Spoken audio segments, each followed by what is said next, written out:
மாண்புமிகு முதலமைச்சர் அவர்கள். மாண்புமிகு பேரவைத் தலைவர் அவர்களே, மாபெரும் தலைவர்கள் வழிநடத்திய மாபெரும் வரலாற்று சிறப்பு கொண்ட இந்த சட்டமன்ற பேரவையின் 17வது சட்டமன்ற பேரவைக்கு நம்மையும் நம்ம தமிழக வெற்றி கழகத்தை சார்ந்த சட்டமன்ற உறுப்பினர்களையும் தேர்ந்தெடுத்து அனுப்பின நிரந்தரமாக என் நெஞ்சில் குடியிருக்கும் தாயன்புமிக்க தமிழக மக்கள் அனைவருக்கும் என்னுடைய மனப்பூர்வமான நன்றிகள்.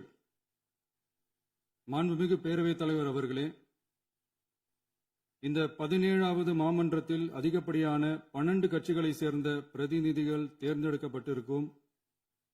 நாம கொள்கை ரீதியாகவும் நிலைப்பாடு ரீதியாகவும் வேறுபட்டு இருந்தாலும் மக்கள் பணி செய்வதுதான் நம்ம எல்லாருக்கும் பிரைமரியா இருக்கிற ஒரே எய்ம்.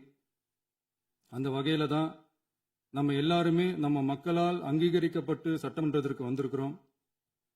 அதனால நாம கருத்தால் வேறுபட்டாலும் மக்கள் சேவை என்ற நோக்கத்தில் நம்ம மாநிலம் சார்ந்த விஷயங்கள்ல நாம எல்லாரும் ஒன்றிணைந்து பயணிச்சா நம்ம தமிழ்நாடு என்னைக்கும் எதிலையும் முதன்மை மாநிலமாக திகழும்.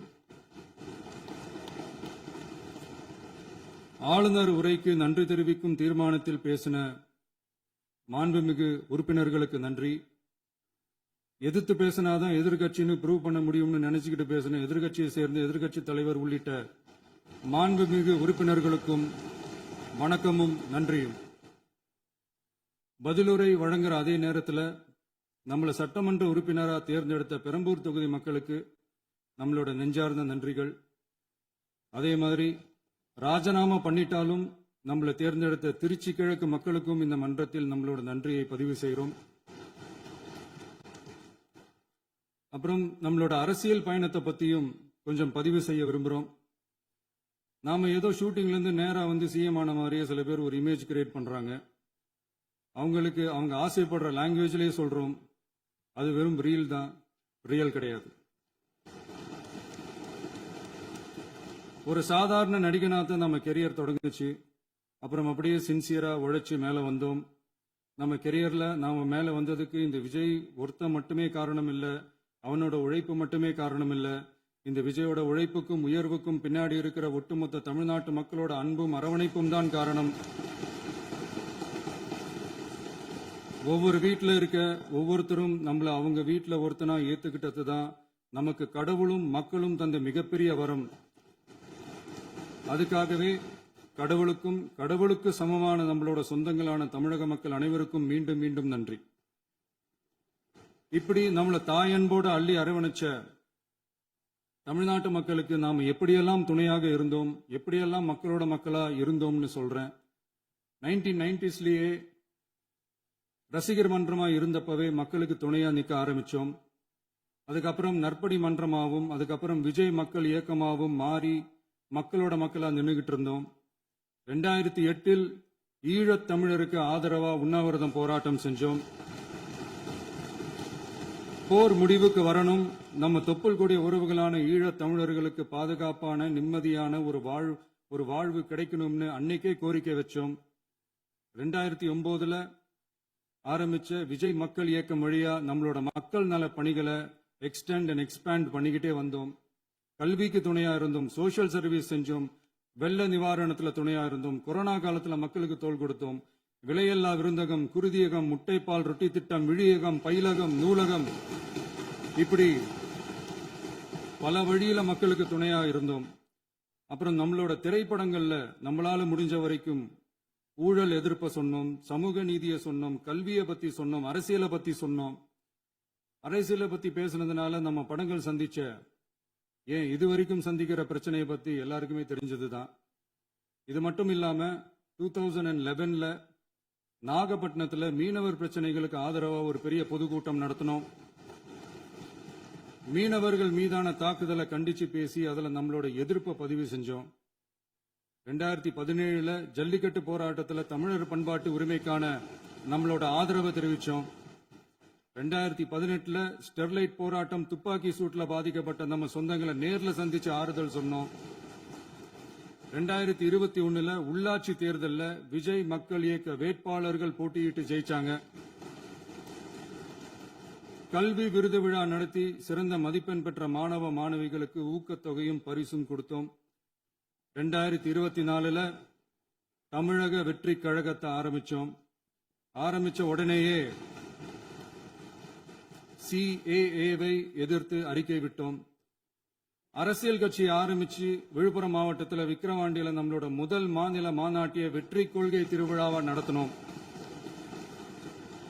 தந்தை பெரியார், பெருந்தலைவர் காமராஜர், அண்ணல் அம்பேத்கர், வீரமங்கை வேலுநாச்சியார், மக்கள் சேவகர் அஞ்சலை அம்மாள்னு நம்மளோட 5 கொள்கை தலைவர்களை அறிவிச்சோம்.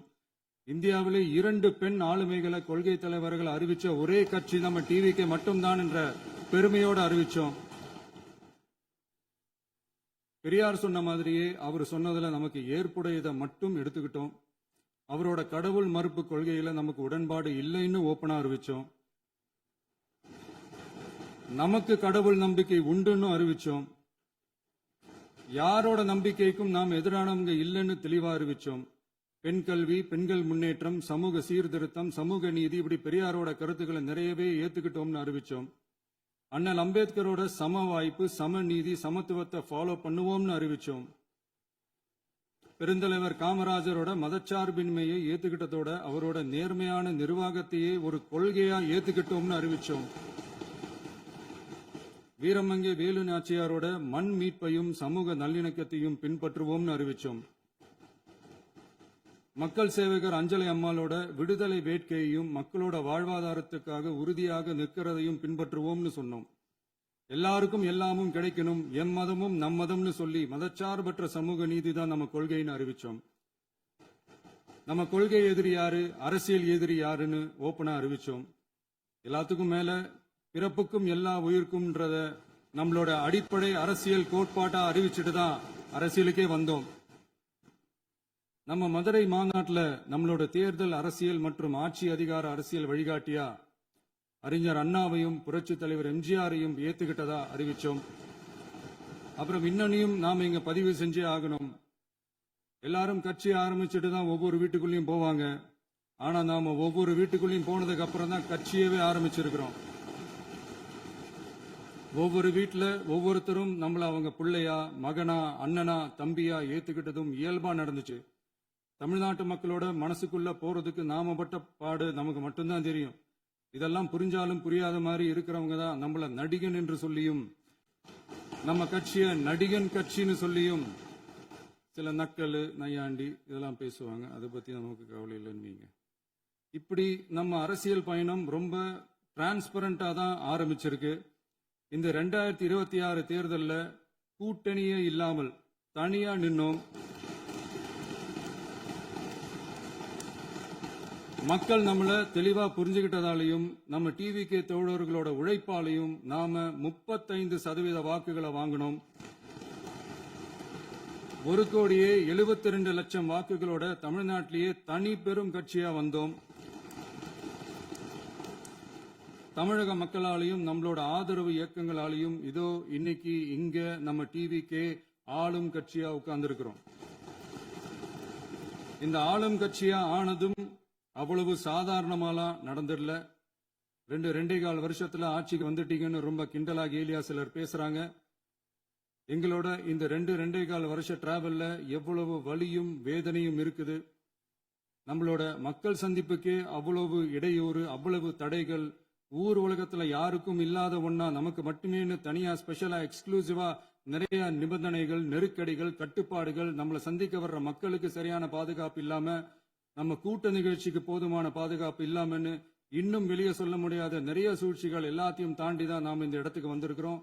But still miles to go. நம்ம டிராவல்ல எல்லாத்துக்கும் உச்சமா நம்மளோட சொந்தங்கள், நம்மளோட உறவுகள், 41 பேர் கரூர் சம்பவத்தில் இழந்த வேதனை எல்லாம் எப்படி சொல்றதுனே தெரியல. நம்ம மனசு விட்டு என்னைக்கும் அந்த வலியும் வேதனையும் நீங்கவே நீங்காது. அதுலயும் நம்ம மேலேயே பழி போட்ட கொடுமையெல்லாம் இருக்கும் பாருங்க, அதெல்லாம் வேற லெவலுங்க. என்னத்துக்கு அப்படியெல்லாம் செஞ்சாங்கன்னு தெரியல. அரசியல்னா இப்படியெல்லாம் கொடூரமா இருக்கணுமா என்ன? சரி விடுங்க. இந்த விஜய் இவனோட மக்களுக்காக எதையும் தாங்க தயாரா ஆகிட்டான்.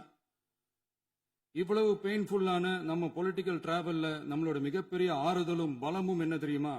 என் நெஞ்சில் குடியிருக்கும் என்னோட தமிழ்நாட்டு மக்களும் என் உயிருக்கு உயிரான என்னோட தோழர்களும் தான் அவங்களோட பலத்தால தான்.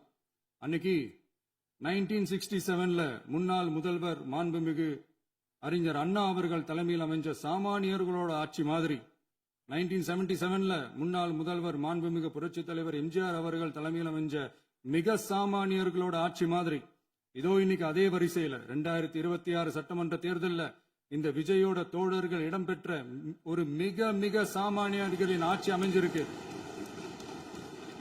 வாகை சூடும் வரலாறு திரும்பி இருக்கிறது. இப்படி ஒரு தீர்ப்பை மக்கள் அளிச்சதுனாலதான் தமிழக வரலாற்றில் ஒரு மகத்தான கூட்டணி ஆட்சியை நாம் அமைச்சிருக்கிறோம். இளைஞர்களால என்ன செய்ய முடியும், பெண்களால என்ன செய்ய முடியும்னு கேட்டவங்களுக்கான பதில் தான் இன்னைக்கு அமைஞ்சிருக்கிற நம்ம ஆட்சி. ஒரே ஒரு குடும்பம் மட்டும் முக்கியம்னு சொல்றது நம்மளோட ஆட்சி அதிகார அரசியல் இல்ல. தமிழ்நாட்டில் இருக்கிற ஒவ்வொரு குடும்பமும் முக்கியம்னு சொல்றது தான் நம்ம அரசியல்.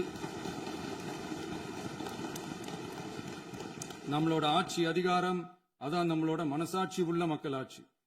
இந்த 2026 தேர்தலில் யாராலும் உடைக்கவே முடியாதுன்னு சொன்ன மதத்தை உடைச்சோம், சாதியை உடைச்சோம், முக்கியமா காசு கொடுத்து ஓட்டு வாங்குற ஒரு நச்சு கலாச்சாரத்தையே சுக்கு நூறா தூள் தூளா உடைச்சிருந்தோம். நாம கிளீன் கவர்னன்ஸ் அண்ட் குட் கவர்னன்ஸ்ல உறுதியா இருக்கிறோம். இப்ப மட்டும் இல்ல, எப்பவுமே இப்படிதான் இருப்போம். இதுல 100% இது உண்மைன்றதுனாலதான் பாரம்பரியமான தினத்தந்தி பத்திரிகை ஊழலின் ஊற்றுக்கண் அடைக்கப்படுகிறதுன்னு 16/6/2026 அன்னைக்கு ஒரு தலையங்கமே எழுதியிருக்கு. ஒரு தவறு செய்தால் அது தெரிந்து செய்தால் அவன் தேவன் என்றாலும் விடமாட்டேன் என்று எம்ஜிஆர் அன்று பாடினார். அதை இன்று விஜய் செயலில் காட்டுகிறார்னு அந்த எடிட்டோரியல்ல எழுதியிருக்கு. இந்த நேரத்தில் தினத்தந்திக்கு நம்மளோட நன்றியை தெரிவிச்சுக்கிறோம். அரசியலுக்கு வந்து 2 வருஷம் தான் ஆகுது. உங்களுக்கு என்ன தெரியும், உங்களால என்ன முடியும்னு கேலியா கேட்டவங்களுக்கு அன்புமிகு பேரவைத் தலைவர் அவர்களே, சட்டம் ஒழுங்கை பத்தி பேச்சு வந்தது. சட்டம் ஒழுங்கு சரியா இருக்கணும் அப்படின்றதுல எங்களுக்கு மாற்று கருத்தே கிடையாது. கண்டிப்பா லா அண்ட் ஆர்டர் கரெக்டா இருக்கணும், கரெக்டா இருக்கும், இருக்க வைப்போம். அதே மாதிரி பெண்கள் பாதிக்கப்படுறதையும் இங்க யாராலையும் சகிச்சுக்கவே முடியாது. அதுக்கான கடுமையான நடவடிக்கைகள் நம்ம அரசு எடுத்துக்கிட்டு இருக்கிறோம். இந்த சிங்கப்பெண் சிறப்பு அதிரடி படை கூட அதுக்கான ஒரு ஃபர்ஸ்ட் ஸ்டெப் தான். அதே மாதிரி இந்த போதைப் பொருள் நடமாட்டம் அதை கண்ட்ரோல் பண்றதுக்கும் நம்ம அரசு கடுமையான நடவடிக்கைகள் எடுத்துக்கிட்டு இருக்கிறோம். அதையும் கண்டினியூ பண்ணி எடுப்போம். மாண்புமிகு பேரவைத் தலைவர் அவர்களே, இப்ப நான் சொன்ன இந்த பிரச்சனைகள்லாம் 2026 போன மாசம் மே மாசம் 10ஆம் தேதி புதுசா வந்துடல. இதெல்லாம் பல வருஷமா இருக்கிற பிரச்சனைகள் தான், பல வருஷமா கண்டுக்காம விட்ட பிரச்சனைகள் தான்.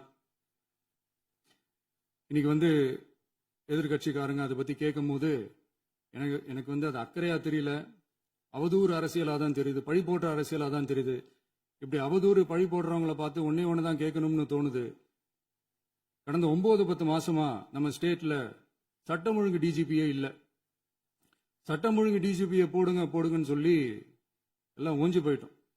போன ஆட்சியில நடந்ததுக்கெல்லாம் இப்பதான் விடையே கண்டுபிடிக்கிறோம் நம்ம ஆட்சியில்.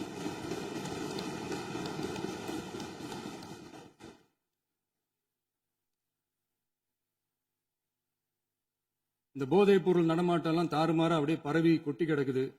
இதெல்லாம் வந்து இனிஷியல் ஸ்டேஜ்லயே யார் கண்ட்ரோல் பண்ணியிருக்கணும்? போலீஸ் டிபார்ட்மெண்ட் அப்ப யார் கையில இருந்தது? இத்தனை கேள்வி நம்மளை பார்த்து கேட்கறாங்களே, ஒரே ஒரு கேள்வி தான் நான் கேட்கணும்னு தோணுது. போலீஸ் டிபார்ட்மெண்ட்டை கையில வச்சுக்கிட்டே பிகினிங்லயே இனிஷியல் ஸ்டேஜ்லயே இந்த போதைப் பொருள் நடமாட்டத்தை ஏன் கண்ட்ரோல் பண்ணல? மனசாட்சி உள்ளவங்க இந்த பிரச்சனையெல்லாம் ஏன் நடக்குதுன்றது அவங்களுக்கே நல்லா தெரியும்.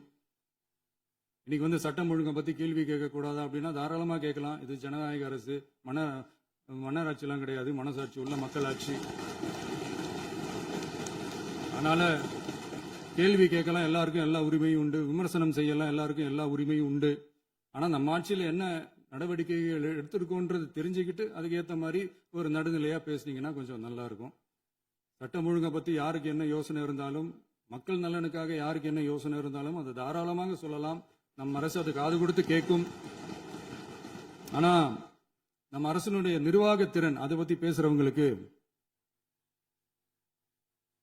இந்த ஊரடிச்சு உலையில போட்டு ஊழல் மேல ஊழலா செஞ்சுக்கிட்டு அதுல இருந்து தப்பிக்கிறதுக்கு பேர் தான் நிர்வாகத்திறன் அப்படின்னு சொன்னா, அப்படிப்பட்ட ஒரு ஊழல் செய்யற நிர்வாகத்திறனை நம்ம அரசு ஒரு நாளும் செய்யாது. பொட்டி பெட்டியா பணத்தை வச்சுக்கிட்டு பெட்டியை வச்சு எல்லாம் செஞ்சுக்கிட்டு போதைப் பொருள் பாதுகாவல் கழக மாடல் அரசாங்கம் செஞ்ச ஒவ்வொரு ஊழலா வெளியில வந்துகிட்டு இருக்கு. டாஸ்மாக்ல அது என்னப்பா அது பேரு பார்ட்டி ஃபண்ட் கட்சி நிதி அப்படின்ற பேர்ல அடிச்ச கொள்ளையெல்லாம் ஒண்ணா இப்போ கவர்மெண்டோட கஜானாவுக்குள்ள கொண்டு சேர்த்துக்கிட்டே இருக்கிறோம்.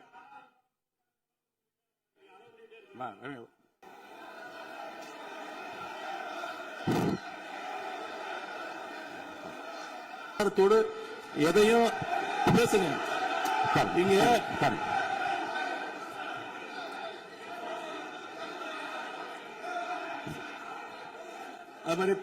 டாஸ்மாக் மாதிரியே பல டிபார்ட்மெண்ட்லயும் மறுபடியும் சொல்றேன், கட்சி நிதின்ற பேர்ல அடிச்ச கொள்ளைய ஒண்ணா கவர்மெண்டோட கஜானாக்குள்ளேயே கொண்டு சேர்த்துக்கிட்டே இருக்கிறாங்க. இப்பவும் சொல்றேன், மக்கள் பணத்துல இருந்து ஒரு பைசா கூட தொடமாட்டோம், தொடவும் விடமாட்டோம், தொட்டா விடமாட்டோம், இதுக்கு முன்னாடி தொட்டவங்களையும் விடமாட்டோம்.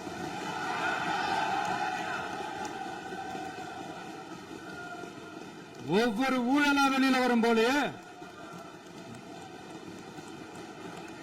ஒவ்வொரு வேஷமா கலைஞ்சிரும் போலயே இங்க இருக்கிற நிறைய பேரு நடுங்கி போய் இதுல நம்ம மேல அவதூறு வேற. இப்ப புதுசா ஒரு வெப்பன் ஒண்ணு கொண்டு வந்திருக்காங்க. அது என்ன தெரியுமா? அவங்க தயவால தான் நம்ம ஆட்சி நடக்குதாம். மக்கள் தயவால இந்த ஆட்சி நடந்துகிட்டு இருக்கு. மனசாட்சி உள்ள சக்திகளோட ஆதரவால இந்த ஆட்சி நடந்துகிட்டு இருக்கு. நாங்க தான் அனுப்பி வச்சோம் அப்படின்றாங்களே. அனுப்பி வச்சவங்களுக்கு மினிஸ்ட்ரியில இடம் கொடுத்தா ஏன் கதறீங்க? ஏன் இவ்வளவு கோவம்? ஏன் இவ்வளவு கதறல்ஸ்? இதுல இன்னொரு முக்கியமான விஷயம், மார்க்சிஸ்ட் கம்யூனிஸ்ட் கட்சி நமக்கு ஆதரவு கொடுத்தது சுயேட்சையா எடுத்த முடிவுன்னு சொல்றாங்க. அதே மாதிரி இந்திய கம்யூனிஸ்ட் கட்சி நமக்கு ஆதரவு கொடுத்தது சுயேட்சையா எடுத்த முடிவுன்னு சொல்றாங்க. இதுல எங்க இருந்து நாங்க தான் அனுப்பி வச்சோம்னா புரியலையே. மக்களுக்கு நல்லா புரியும், எல்லாத்தையும் தெளிவா பார்த்துக்கிட்டு இருக்கிறாங்க. இந்த சமூக நீதி அரசுன்னு சொல்றவங்களை பார்த்து கேட்கிறேன், நம்ம பட்டியலின சகோதரர்களுக்கு எத்தனை அமைச்சர் பதவி கொடுத்தீங்கன்னு கொஞ்சம் சொல்ல முடியுமா? ஆனா நம்மளுடைய அரசுல 8 அமைச்சர் பதவிகள் யாருக்கு? நம்ம பட்டியலின சகோதரர்களுக்கு. எல்லாம் நம்ம அண்ணன், நம்ம தம்பி, நம்ம தங்கச்சிங்க. அண்ணல் அம்பேத்கர் அவர்களுடைய கிட்டத்தட்ட 100 ஆண்டு கால கனவு இப்ப நிறைவேறி இருக்கு. நான் ஏன் கொஞ்சம் சவுண்டா பேசுறேன் அப்படின்னா அவங்களுக்கு கேட்கணும்ன்றதுக்காக தப்பா எடுத்துக்காது. அதே மாதிரி பெண்களோட பாதுகாவலர் நாங்க தான் அப்படின்னு சொல்லிக்கிறவங்களை கேட்கிறேன், எத்தனை பெண்களுக்கு அமைச்சர் பதவியில இடம் கொடுத்தீங்க கொஞ்சம் சொல்ல முடியுமா? எங்க அரசுல 4 சகோதரிகளுக்கு அமைச்சர் பதவி கொடுத்திருக்கிறோம்.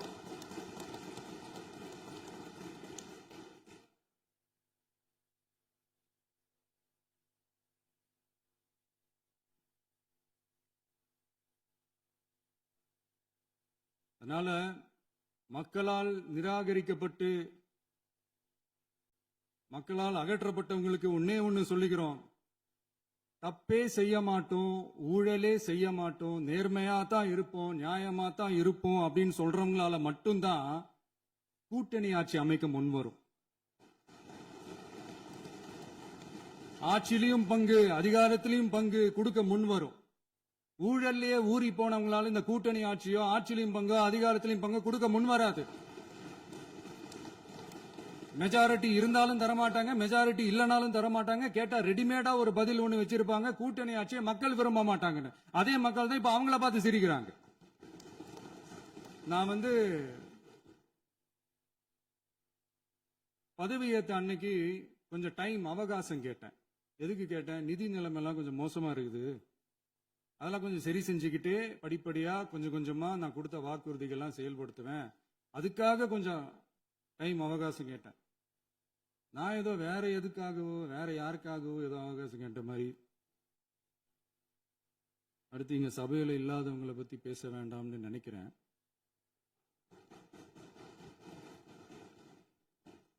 இங்க நம்மளை பத்தி அவதூறு பரப்புறதோட மட்டும் இல்லாம இப்ப நம்ம மக்கள் மேலேயும் அவதூறு பரப்ப ஆரம்பிச்சிட்டாங்க.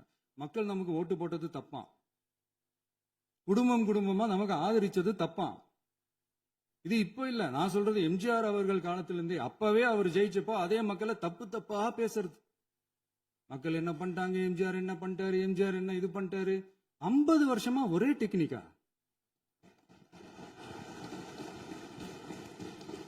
டெக்னாலஜி எல்லாம் மாறி வேற எங்கேயோ போயிட்டு இருக்கு பஸ். இதுல கொஞ்சம் டெக்னிக்காச்சும் கொஞ்சம் மாத்தினா கொஞ்சம் நல்லா இருக்கும். அதனால மக்களுக்கு யூஸ்ஃபுல்லா இருக்கிற மாதிரி இந்த ஆக்கப்பூர்வமான கருத்துக்களோ ஆக்கப்பூர்வமான யோசனைகளோ இருந்தா சொல்லுங்க. அதை நாங்க டெஃபரெண்டா எடுத்துக்கிறோம். ஆனா அதை விட்டுட்டு இந்த நக்கலு நையாண்டி சம்பந்தம் இல்லாத பேச்சு இதெல்லாம் பேசிட்டு அப்புறம் முதல்வர் பதில் சொல்லல, முதல்வருக்கு பதில் சொல்ல தெரியல அப்படின்னா அப்புறம் என்ன சோஃபா மாடல் ஆட்சியா? அது என்னன்னு புரியறதுக்கு எனக்கு ரொம்ப நாள் ஆச்சு. இந்த sofa set, table chair, teapoy, furniture பிசினஸ்லாம் வேற எங்க வெளியில போய் பண்ண சொல்லுங்க. அப்படி அந்த பிசினஸ் தான் பண்ணணும்னா நிறைய பிசினஸ் பண்ற மாதிரி வெளியில போய் பண்ண சொல்லுங்க. எங்க சட்டசபைக்குள்ள வேணாம். அதனால ஆக்கப்பூர்வமான கருத்துக்கள் இருந்தா சொல்லுங்க. டெஃபினட்டா அது சரியா இருந்தா நாங்க ஏத்துக்கிறோம். எனக்கு ஒரு குட்டி கதை ஒண்ணு ஞாபகம் வருது, சொல்லாமா?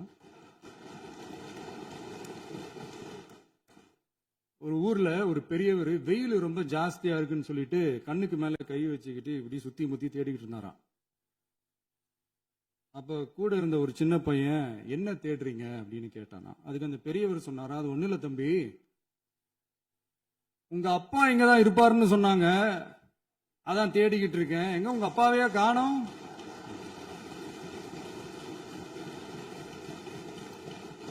இல்ல எங்களுக்கும் நக்கலா நையாண்டியா சம்பந்தம் இல்லாத குட்டி கதை இதெல்லாம் எங்களுக்கும் பேச தெரியும். அந்த கதையில பெரியவர் அப்படி சொன்னாராம், தப்பா எடுத்துக்காதீங்க. அந்த கதையில பெரியவர் அப்படி கேட்டாராம். அதனால யாரும் இங்க டென்ஷன் ஆக வேணாம்.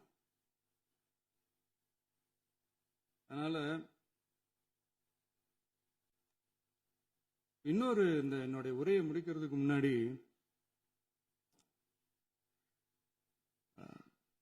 போயிட்டாங்க, பேசலாமா? உங்க கருத்துக்களை நீங்க முழுமையாக மன நிறைவோடு பேசலாம். டிவியில பார்த்தோம். சரி, அதான் 5 நிமிஷம் பேசுனதுக்கே கொலத்தூரி இந்த ஆட்டம் ஆயிடுச்சு. பேசுனா அப்புறம் என்ன பண்றது? கடைசியா நான் இந்த உரையை முடிக்கிறதுக்கு முன்னாடி ஒரு முக்கியமான ஒரு விஷயம் பத்தி சொல்லணும். ஆளுநர் உரை அன்னைக்கு இந்த தமிழ் தாய் வாழ்த்துக்கு அப்புறம் தேசிய கீதம் பாடினது தப்பு, தேசிய கீதம் 2 முறை பாடினது தப்பு, அப்படி ஒரு நிகழ்வு இதுக்கு முன்னாடி இந்த சட்டசபையில நடந்ததே கிடையாது, அந்த மரபையே மாத்திட்டீங்க, இப்படி ஒரு பெரிய ஒரு போர் மாதிரி எதிர்கட்சி சார்ந்தவங்க எல்லாம் சொன்னாங்க இல்லையா? அந்த மாநில உரிமை போராளிகளை, அந்த மரபு காக்கிற உரிமை போராளிகளை ஒரே ஒரு கேள்விதான் கேட்கணும். 2021 ஆகஸ்ட் 2 ஞாபகம் இருக்கா? Centenary celebration of Tamil Nadu legislature. அந்த ஃபங்க்ஷன்ல நம்ம முன்னாள் முதலமைச்சர் கருணாநிதி அவர்களோட கலைஞர் அவர்களுடைய கலைஞர் அவர்களுடைய புகைப்படத்தை மாண்புமிகு குடியரசுத் தலைவர் திறந்து வைக்கிற ஒரு ஃபங்க்ஷன். அந்த ஃபங்க்ஷன்ல national anthem followed by Tamil Thai Vazhthu அப்படின்னு அறிவிச்சது ஞாபகம் இருக்கா? அதாவது தேசிய கீதத்துக்கு அப்புறமா 2வது முறையா, நோட் திஸ் பாயிண்ட் மாண்புமிகு பேரவைத் தலைவர் அவர்களே, பிளீஸ் நோட் திஸ் பாயிண்ட். தேசிய கீதத்துக்கு அப்புறம் 2வது முறையாக தமிழ் தாய் வாழ்த்து பாடப்படும் அப்படின்னு சொன்னது ஞாபகம் இருக்கா? அதுவும் முத்தமிழ் அறிஞர் அப்படின்னு சொல்ற நம்ம கலைஞர் அவர்களுடைய அந்த புகைப்படம் வெளியிட்டு விழாவில் அவர் இருந்த இதே சபையில தமிழை 2வது இடத்துக்கு தள்ளினது யாருன்னு ஞாபகம் இருக்கா?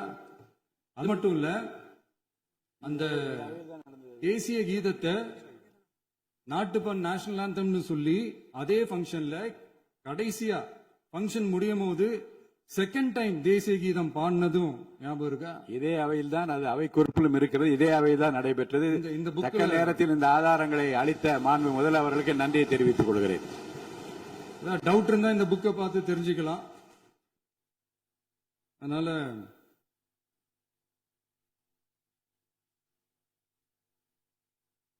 இதெல்லாம் கேட்டா என்ன சொல்லுவாங்கன்னா, அது ஜனாதிபதி கலந்துகிட்ட ஃபங்க்ஷன், அதெல்லாம் அப்படிதான், அதெல்லாம் கண்டுக்க கூடாது அப்படின்னு சொல்லுவாங்க. இதே மாதிரிதான் பேசுறது ஒண்ணு, செய்யறது ஒண்ணு, செய்யறது ஒண்ணு, பேசுறது ஒண்ணு. இதெல்லாம் மக்கள் பார்த்துக்கிட்டு இருக்காங்க. எலெக்ஷனுக்கு முன்னாடி தான் அப்படி செஞ்சுக்கிட்டு இருந்தாங்க. இப்போ எலெக்ஷனுக்கு அப்புறம் அதே தான் செய்யறாங்க. இந்த விஜயையும் சாமானியர்களின் உண்மையான சமூக நீதி அரசையும் அவமானப்படுத்துறதுக்கு தான் அவங்களோட அந்த பொலிட்டிக்கல் சீனியாரிட்டி அது பயன்படுத்துது போல. சரி, செய்யட்டும் செய்யட்டும், நல்லா செய்யட்டும். இப்போ ஆனாலும் நம்மளுடைய மாநில உரிமை, மொழி உரிமை, உத்தமபுத்திரர் போல வேஷம் போடுற எதிர்கட்சிக்கு ஒன்றை மட்டும் ஆணித்தரமாக சொல்றோம். உங்களை மாதிரி தமிழ் தமிழ்னு சொல்லிக்கிட்டு, மொழி, பண்பாடு, கலாச்சாரம்னு சொல்லிக்கிட்டு ரெட்டை வேஷம் போடுறவங்க நாங்க கிடையாது. உலகெங்கும் வாழும் என் தமிழ் சொந்தங்களுக்கு நம்முடைய உத்தரவாதம் தமிழ் தான் எங்க உயிர் நாடி அப்படின்றத மறக்க மாட்டோம். இப்பவும் சொல்றோம், மாநில உரிமையில எப்பவும் உறுதியா இருப்போம். அதே சமயத்துல அரசியல் வேற, ஒன்றிய மாநில அரசுகளுக்கு இடையே இருக்கிற நிர்வாக அணுகுமுறை வேற. இதுல நாங்க ரொம்ப தெளிவா இருக்கிறோம். அதனால எங்களுக்கு பாடம் எடுக்கிறதா நினைச்சுக்கிட்டு உங்க வேஷத்தை நீங்களே கொஞ்சம் கொஞ்சமா கலைச்சிக்கிட்டே வர்றீங்க, மறந்துடாதீங்க. அப்புறம் நேத்து எதிர்கட்சி தலைவர், மாண்புமிகு எதிர்கட்சி தலைவர் பேசும்போது நிறைய பேசினாங்க. அதுல ஒண்ணு மட்டும் அரசு சொல்றதா நினைச்சுக்கிட்டு நம்மளை இன்டைரக்டா ஈவில் அப்படின்ற அந்த வார்த்தையை யூஸ் பண்ணாங்க. எனக்கு ஒன்னே ஒண்ணுதான் சொல்லணும்னு தோணுது. ஈவில்ஸ்னு டெவில்ஸ் பேசக்கூடாது.